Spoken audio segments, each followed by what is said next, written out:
Muy buenas noches, don Orlando Avendaño, ¿cómo estás? Bien, bien, José, un gusto estar acá en el programa. Estás un poco lejos, ¿no? Sí, estoy en este momento en Medellín, ciudad de Colombia. Ya, ya, y estás protegido porque Medellín, a la imagen que tiene en España es de que, en fin, los narcos vuelan. Pablo Escobar y Sí, su sombra es muy extensa y todo esto, o no, ya no es sí, así. es una muy mala fama que tiene la ciudad, pero bueno, es inherente a la historia de la misma, pero eso afortunadamente pudieron dejarlo atrás, ¿no? Ya Medellín tiene varios años saneada de alguna manera y hoy es una gran ciudad. De hecho, hace poco quedó como la ciudad más innovadora del mundo. Ostras, Eh, sí, sí, sí. pues habrá que ir. Bueno, tú ya estás, pero yo no. Hay que venir, hay que venir. Es una gran ciudad, José, en verdad sí. Bueno, y Colombia un gran país, no tengo ninguna duda, pero Y exacto. nos pilla un poco lejos. Oye, tú, yo te voy a presentar ahora, aunque ya lo he hecho antes, como periodista venezolano y editor en jefe de Panam Post. Cuando te hice una entrevista por escrito y te pregunté Panam Post, me diste una respuesta que no creas que me sirvió para mucho, porque me dijiste, es el medio en que en que dirijo. Digo, pues nada, me parece muy bien. Pero eso no me explica qué es Panam Post.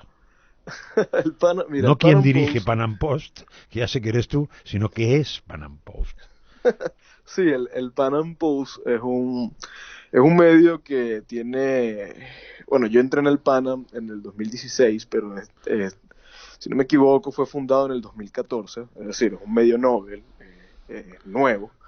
Pero ha crecido muchísimo y es un medio con una postura, una línea editorial muy marcada a favor de las libertades, ¿no? Se podría decir que es un medio liberal, en el buen sentido de la palabra, y que cubre la región, digamos, América, ¿no?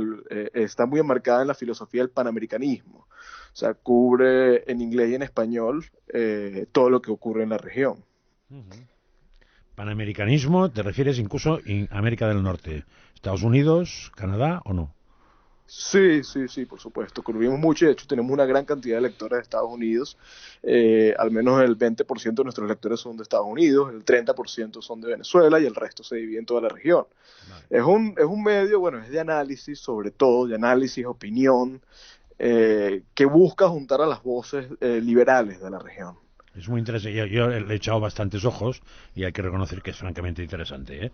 Pero también te diré que lo descubrí contigo, porque antes no había caído, Sí, ¿eh? sí, es un medio, bueno, ha sido los últimos meses, digamos, que ha empezado a tener una incidencia fuerte, sobre todo en el tema venezolano. En Venezuela está teniendo muchísimo peso, muchísimo peso. Está bien. Tú has cogido fama en España porque pusiste o editaste en Panam Post un asunto un asunto turbio del entorno de Juan Guaidó. Exactamente qué es Eh, eso. sí, bueno, yo fui el redactor, yo hice la nota, Sí, firmabas tú. hice el artículo. Sí, Imagino que te refieres al caso de Cúcuta, ¿no? Del sí, manejo sí, sí, sí, irregular de fondos, de sí, sí, recursos. sí.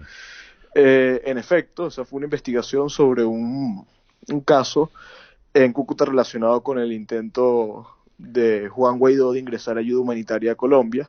Eso fue en febrero de este año.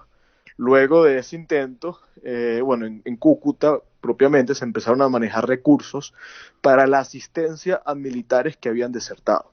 Uh Es -huh. decir, un grupo grande de militares ese día desertó, huyó de Venezuela para respaldar al presidente Juan Guaidó y como al final no ocurrió nada, desafortunadamente, se quedaron a vivir en Cúcuta y se quedaron a vivir en varios hoteles. Eso devino en un manejo turbio de una cantidad inmensísima de fondos. Y bueno, nosotros en el Panam Post revelamos eso y eso, bueno, fue un escándalo, ¿verdad? Bastante, bastante fuerte.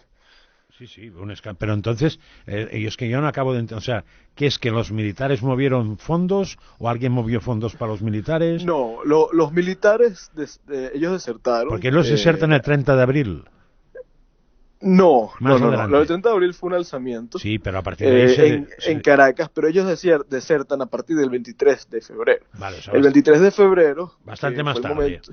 bastante más Sí, tarde. sí. que fue cuando Juan Guaidó se propone el ingreso de la ayuda humanitaria y todo ello, y Sí, desertó una gran cantidad de militares. Ellos se instalan en Cúcuta y para su mantenimiento, para sí, asistirlos, el gobierno de Juan Guaidó empieza a darle fondos a unos enviados que había designado. O sea, el gobierno de Juan Guaidó designa 2 personas para, de alguna manera, asistir a los sí, militares, sí, ¿no? Y estas personas, naturalmente, empiezan a manejar fondos. sí. El problema es que unas semanas después, nos enteramos de que varios hoteles no habían sido pagados, de que los militares los habían abandonado, de que no les estaban llegando la comida, etcétera. Y bueno, la razón es que muchos de los fondos se estaban desviando. O sea que esos dos intermediarios decidieron intermediar en todo y quedarse el dinero, quieres decir. No los pobres Sí, militares que estaban esperando, pues claro, alguien tenía que echarles una mano. Si desertan y se vienen contigo, no van a quedar tirados en Cúcuta. por supuesto, y fue lo que ocurrió al final. Pero el problema es que, claro, esto es un poco más grande, digamos, trasciende, porque una de las implicadas, por ejemplo, era cuñada de quien era la mano derecha del presidente Juan Guaidó. Ujú. Lo otro es que la embajada siempre puso a Juan Guaidó de este caso, porque a la embajada le llega mucha presión porque de este caso, digamos, quien lo estaba llevando era el gobierno colombiano a través de sus sistemas de inteligencia. Antes de que esto estallara, la idea siempre fue, de alguna manera, controlar este caso, ¿no? Resolverlo antes de que se revelara, se hiciera público lo que estaba ocurriendo. Sí, Y empezaron a presionar a la embajada a la embajada de Venezuela, la legítima, sí. la designada por Guaidó en Colombia. Y esta embajada puso al tanto al gobierno de Guaidó siempre de lo que estaba ocurriendo. El gran problema fue que eso siguió desarrollándose, es decir, el manejo irregular no fue detenido por el gobierno de Juan Guaidó antes de que el escándalo estallara. Sí, sí, sí, ya te entiendo ya. O sea, que estamos comprobando que en todas partes cuecen habas y que las habas son muy parecidas. Sí, Cuando a la sí. gente le das opción de meter la mano en una caja, algunos la meten. Sí, sí, es lamentable. Sí, sí. Al final, José, bueno, cuando estalla esto, yo me veo sumido digamos, en un contexto bastante complejo. Como tú sabes, bueno, soy periodista, pero más allá, yo soy venezolano y yo evidentemente he padecido lo que significa la tragedia que hay en Venezuela y el autoritarismo, ¿no? Del chavismo. Lo he padecido y eso es evidente. O sea, yo soy un opositor.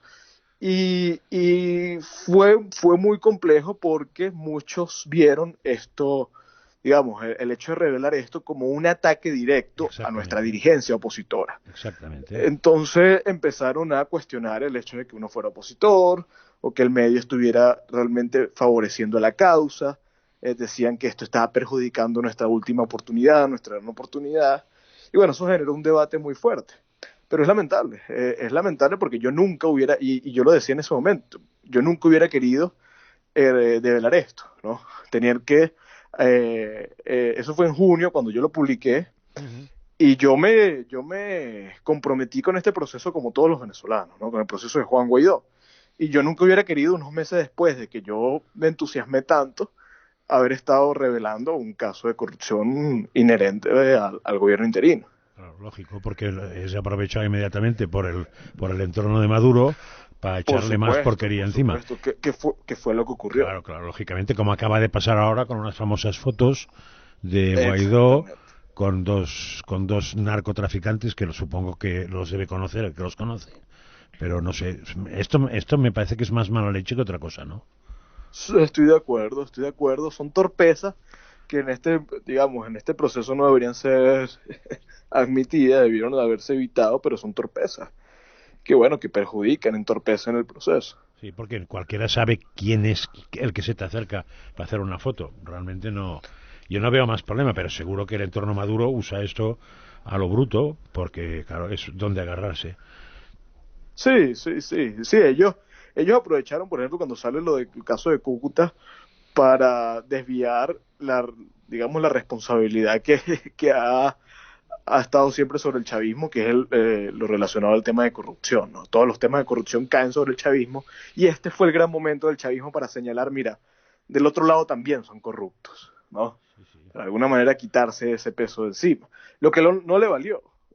todo el mundo sabe cuál es la verdadera naturaleza del régimen, e independientemente de lo que se haga de este lado, todos seguimos entendiendo qué es cómo realmente funciona el régimen de Maduro. Sí, pero lo que es curioso es que el régimen de Maduro, que todos o casi todos sabemos qué es, sigue.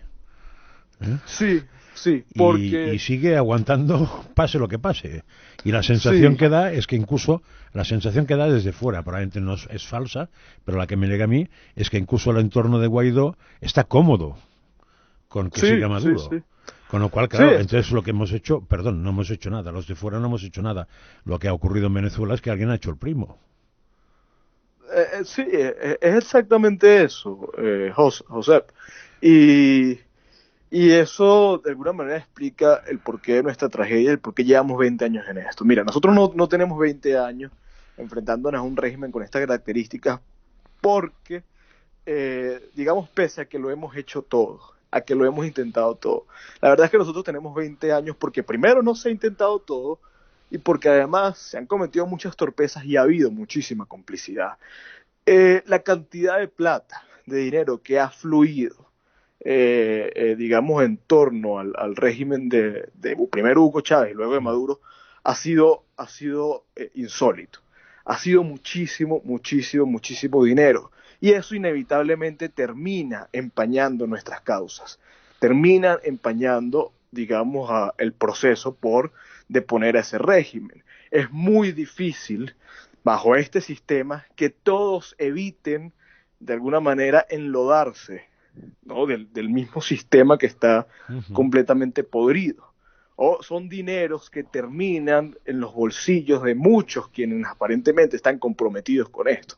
Y hoy lo vemos, o sea, uno de los grandes partidos opositores, su gran líder, que es Henry Ramos Alut, un partido de más históricos que es Acción Democrática, su gran líder tiene por muchos lados demostrados relaciones financieras con el régimen de Maduro.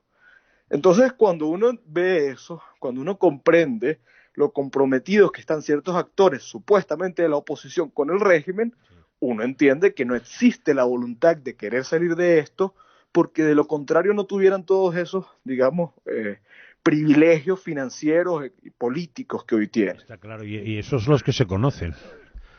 Porque en Exacto, general, con exacto. la porquería suele tener la imagen de iceberg. O sea, ves una puntita y lo que hay debajo ni te lo cuento. Con lo cual, pues Exactamente. nada. Aquí yo la sensación yo tengo varias sensaciones. He hablado con mucha gente. La verdad es que no me caigo del guindo. He hablado con mucha gente de Venezuela durante el último año. Pero la sensación que tengo es una. Capriles la jorobó. No es de fiar. Y dos, la sensación que tengo, que es muy fea, es el 30 de abril sirvió para liberar a Leopoldo López y poco más. Sí, mira, yo creo que tú comprendes mucho más nuestra realidad que gran porcentaje de los venezolanos. Eh, eh, y en parte también a eso se debe nuestra tragedia. Hay una negación constante de la realidad. Hay una insistencia permanente en tratar de olvidar o de evitar el hecho de que nosotros nos estamos enfrentando con un régimen de tales características. Entonces todavía muchos insisten en negar la realidad porque evidentemente comprenderla muy bien, comprenderla y actuar en consecuencia implica tomar ciertas posturas que, bueno, son difíciles Hombre, de claro, tomar sí, sí, porque conllevan costos y conllevan riesgos inmensísimos. sí, sí, entre ellos el SEBIN, ¿no? Por supuesto, por supuesto. Entonces, quien, por ejemplo, ha mantenido ciertas posturas apegadas a la realidad, bueno, ha sufrido lo que eso implica. Uno ve, por el contrario, políticos que mantienen ciertas posturas que terminan siendo bastante, bastante complacientes con el régimen, que, bueno, disfrutan de una, digamos, libertad en todos los sentidos que no tienen los otros. Sí. Entonces uno ve como un dirigente como Capriles puede salir y entrar del país sin ningún problema. Eh, y bueno, también como Henry Ramos y otros. Sí, sí, por eso que es que, vamos, yo tendría mis dudas si tuviera que pactar con alguien de la oposición, me pensaría muy mucho con quién, porque me fiaría de muy pocos, la verdad. Sí, Y sí. cuando hablo con gente que conoce un poco el asunto, me dice, el líder de Venezuela aún tenemos que descubrirlo, el nuevo líder. O sea, será un señor que no de los conocidos precisamente, porque de los conocidos toca madera. A partir de Sí, ahí, y yo tampoco soy capaz de entrar en más detalles, no sé si unos están mejor que otros, pero en fin, que no se explica que con un régimen solo y con tanta oposición en teoría aguante lo que está aguantando, no se explica. También sí, es bueno exactamente. explicar a España que detrás de Maduro o quien mande, que no creo que sea Maduro, pues está Rusia, está China, está Irán, está Cuba, sobre todo está Cuba, que tiene colonizado perfectamente todo lo que es Venezuela y que cuando se habla de una intervención extranjera sería la quinta, porque intervenciones extranjeras no solamente hay, sino que hay ocupación por parte de Cuba, por parte de Rusia, por parte de China, no sé si menos, y por parte de gente de Irán, ¿o no es así? Y es así y es muy pertinente que lo precises, porque aquí, bueno, se ha dado evidentemente el debate. Yo soy de los que abogo por la utilización de la fuerza. Yo estoy convencido de que si tú no impones una fuerza mayor que haga más altos los costos de continuar a los de salir, digamos, para el régimen no vas a lograr nada.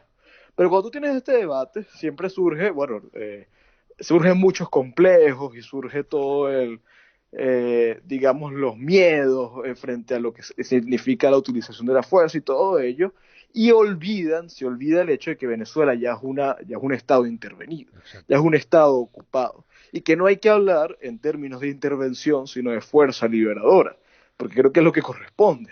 Eh, Venezuela ya está intervenida, lo que hay que buscar es quién detenga esa intervención.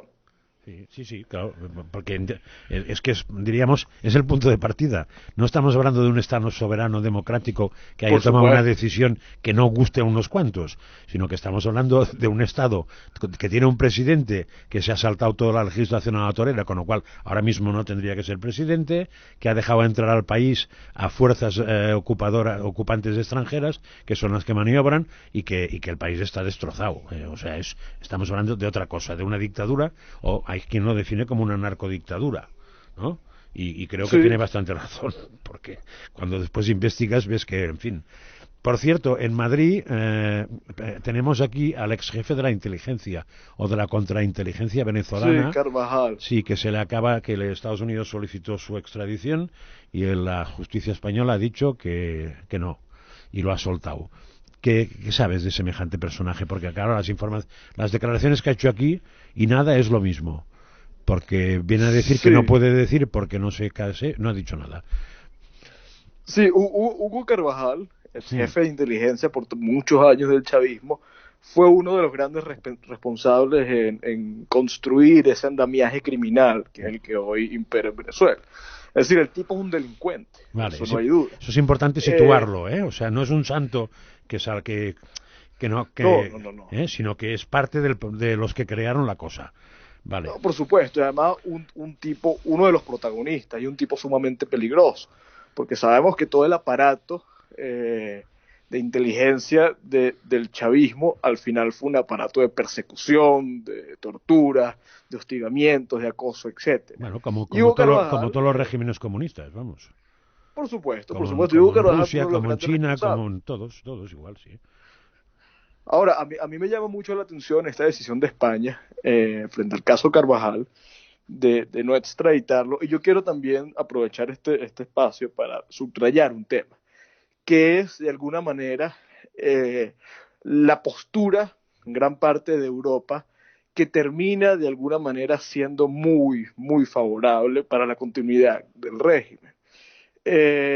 Ha sido desafortunado, por ejemplo, el caso de la gran representante de la Unión Europea, Mogherini, Mogherini, sí. eh, y, y, bueno, su compromiso con el caso, por ejemplo, de Cuba, cómo fue Europa fue, digamos, uno de los primeros en protestar la posibilidad de endurecer las sanciones a Cuba, la posibilidad de parte de Estados Unidos, y bueno, estuvo la reciente visita de Mogherini también a Cuba. Ujú. Entonces, yo creo que los europeos deberían empezar a asomarse un poco más frente a esa realidad y empezar a ser un poco más incisivos frente al manejo delincuencial también de muchos de quienes de alguna manera tuvieron relaciones muy estrechas con el régimen y que hoy viven de manera muy relajada y campante en Europa. Bueno, en Madrid tienes muchos, ¿eh? Bueno, en Madrid tienes urbanizaciones cuyos los precios y el valor ha subido muchísimo, Claro, porque se ha mudado una gran cantidad sí. de corruptos Por ejemplo, venezolanos. el señor del que has hablado antes está en la mejor urbanización o la segunda mejor urbanización de Madrid. Y el barrio de Salamanca, Bueno. que es el barrio de ricos, pues hay muchos pisos comprados por venezolanos que me da la sensación de que muchos de ellos, no todos supongo, no son trigo limpio precisamente. Pero, en Por fin, supuesto. de todos modos, no olvides que la postura europea viene bastante marcada por la postura española, porque Europa frente a Venezuela suele mirar antes a Madrid para no desmarcarse, lo mismo que cuando actúa sobre Cuba, y por tanto depende mucho del gobierno español. Bueno, El eso gobierno explica actual es un muchísimo. gobierno diríamos, muy suave, entre otras cosas porque el que gobierna aquí es más o menos un hijo predilecto de un tal Zapatero que Claro. conocéis perfectamente cómo se mueve. Bueno, y hace poco reventó, creo que a través del diario El País, el caso del embajador de Zapatero en Venezuela y los compromisos Sí, pero eso ha económicos salido, que tenía. sí, pero eso ha durado poco, ¿eh? O sea que sí, ha salido, pero no es un tema que se use continuamente. Así como en Claro, España, pero eso es una muestra, quizá, de cuán comprometidos pudieran estar los claro, dineros del chavismo con la política española. Y yo también quisiera subrayar ese punto, que es que esos grupos económicos corruptos que ahora hacen vida en España, principalmente en Europa en general, sí, mira, yo creo que algún periodista en España propiamente debería enfocarse en la relación que pudiera existir entre ellos y entre esos dineros con la forma en la que se maneja la política española. Y eso yo creo que hablaría muchísimo de qué es lo que realmente ocurre y explicaría mucho cuál es la postura o sea, por qué la postura que tiene España con respecto sí. a Venezuela. Sí, alguien ha insinuado cosas de estas, ¿eh? Alguien importante en Venezuela, de la oposición, ha insinuado, por ejemplo, recuerdo algunas declaraciones de Diego Arría, con el cual hablo con frecuencia, pues insinuando que sería bueno ver las relaciones del entorno zapatero económicas por ahí o cosas de estas, sin entrar en detalles, sin hacer ninguna acusación, pero dando pistas por dónde van los tiros. Es evidente que tiene que haber no solamente una relación filosófico-política, porque Felipe González tendría la misma que Zapatero, sino que hay otro tipo de relaciones. Eso es evidente, ¿no? Por supuesto. Exactamente. Porque en la Al final Internacional son los Socialista, intereses. que a mí es otra cosa que me asombra mucho, Orlando, que el 80%, por no decir todos menos uno o dos, partidos de Venezuela son de la Internacional Socialista. Sí, es parte de nuestra gran tragedia. Claro, hay venezolanos ilustres y venezolanas ilustres que me dicen, nunca con socialismo se sale del socialismo. Sí, no obstante, José, yo no quisiera tanto insistir en ese punto, que obviamente lo discuto a diario, porque además nosotros somos un medio liberal y un medio que tiende a ser de derecha, pero uno escucha constantemente, por ejemplo, que hay una condena constante a Guaidó, o a Juan Guaidó, por el hecho de que Voluntad Popular pertenece a la Internacional Socialista. Yo creo que nosotros nos deberíamos enfocar más bien en los intereses económicos y políticos que hay detrás de ciertas posturas y no tanto en las ideas o en la ideología. Estoy absolutamente de Porque, acuerdo. por ejemplo, uno de nuestros grandes aliados, o sea, uno de nuestros mayores aliados en esta contienda ha sido el secretario general de la Organización de Estados Americanos, Luis Almagro. Sí, señor. Y Luis Almagro no es precisamente un tipo de derecha. Exactamente. No, sí estoy de acuerdo en que es un mal etiquetaje, ¿eh? O sea que ahora mismo, es más, hablando también con la gente que te digo, yo no acabo de entender a veces cómo excluyen por ideología entornos. Yo creo que ahora mismo la clave está en sumar todo aquel que quiera que Venezuela cambie. No que vaya cambiando, o sea, no el pacto este entre Guaidó y compañía de hacer un gobierno intermedio para que eso no llegaría a ningún sitio, sino el que esté dispuesto a romper la baraja está en un barco y no le miraría al carné. Otra cosa es al día siguiente. Completamente de acuerdo. Porque, completamente de acuerdo. Claro, lo que ocurre. Se pegan. La sensación desde aquí, Orlando, es que la oposición, además de que hay mucha que no lo es, se ha estado pegando entre sí a ver quién estaba en primera fila. Bueno, claro, claro. Pues con En eso no parte es cambias eso, un régimen, ¿eh? lo dijo el mismo, lo dijo el mismo secretario Pompeo en una reunión privada y luego, bueno, se filtró en un audio, que es que en Venezuela todos quieren ser Mandela. En parte eso explica el problema, pero yo creo que con respecto al tema de la izquierda, Sí, eh, lo que ocurre es que naturalmente, digamos, los intereses de ciertas organizaciones de izquierda se comprometen y hay muchísima plata, hay muchísima plata. Yo creo que hay que apuntar más a la idea de organizaciones criminales, delincuenciales, de intereses, que al debate ideológico. sí. Hay que tenerlo, naturalmente. Tú no puedes proponer la salida de estos tipos sin al mismo tiempo proponer, digamos, el modelo con el que lo vas a sustituir. Pero en el momento, o sea, digamos en este conflicto, estoy de acuerdo contigo. Si vamos a sumar aliados, no podemos andar pidiéndole el carnet, sino ver bien cuál es su voluntad, Exactamente. ¿no? Si está realmente comprometido con la idea de poner a estos tipos. Sí, sí, además es un lujo pensar que las diferencias son ideológicas. El problema es económico, Sí, es de quién roba más, que es distinto. ¿Eh? exactamente, exactamente. Si el problema fuera ideológico, sería, como, diríamos, hombre, un poco de admirar, ¿no? Decir, sí que piensan distinto, pero en este caso no es pensar, es trincar. Con lo cual es mucho más miserable la cuestión, creo yo, ¿eh? Exacto, sí, sí, El exactamente. tiro va mucho más por abajo que por arriba. Pues me interesará quedar contigo más adelante, porque además, como Pan Am Post que dices tú, pues cubre todo lo que es el continente, a mí me interesa un día hablar en serio de lo que es el socialismo en el siglo XXI y qué está representando en los distintos países, si avanza, si retrocede, etcétera, etcétera, porque no olvidemos que la madre del mal creo que es Cuba. Sí, sí, eso es fundamental. Al final es el cáncer que ha hecho metástasis Cuba. Por un tiempo creímos haber logrado la cura, haberlo solucionado y creíamos que nos faltaba era Venezuela, pero ahora vemos que se está volviendo a esparcir. Ahora vemos que ha vuelto bueno, ha contaminado México, que está a punto de volver a contaminar Argentina.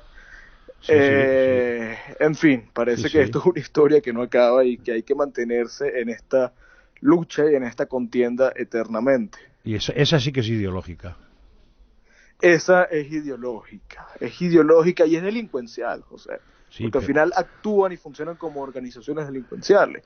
Y es que el socialismo al final termina derivando en eso, y es lo natural. Tú no puedes acumular el poder entre un grupo de políticos y que eso se termine convirtiendo en una organización criminal. Está claro eso. Nos tenemos que ir porque nos hemos pasado de tiempo, pero me ha encantado pasarme de tiempo. Orlando, un abrazo. Ya sé Igualmente. que es muy tarde para ti, pues duerme lo que puedas, yo también lo haré y pronto quedamos. Nos mantenemos en contacto. Muchas gracias. Ha sido un gusto gigante y aquí a la orden para lo que sea. Un Un abrazo. abrazo. Buenas noches.